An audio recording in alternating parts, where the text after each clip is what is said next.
现在要来介绍这一台 LC Smith 打字机，大概生产在1916年到30年代，那是全修复的状态。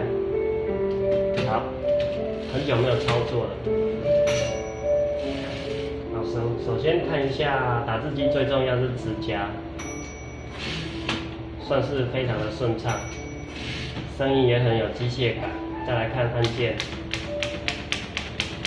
非常大声，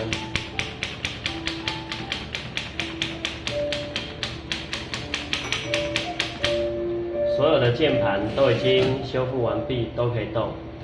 那这个换行拨杆在右手边的呢，是以前传统的形式才在右边，大概20年代以后的就再换成在这边了，所以这是属于古代打字机的设计。好，很久没用它，我们来试看看镜子好不好进。 非常的好进，那我们就来打看看。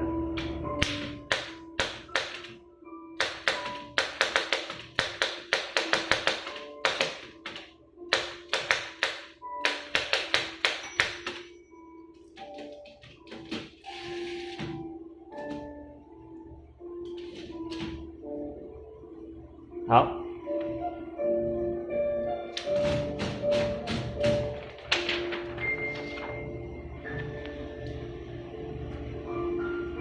有打错字哈，但是这部机器仍然是很棒的。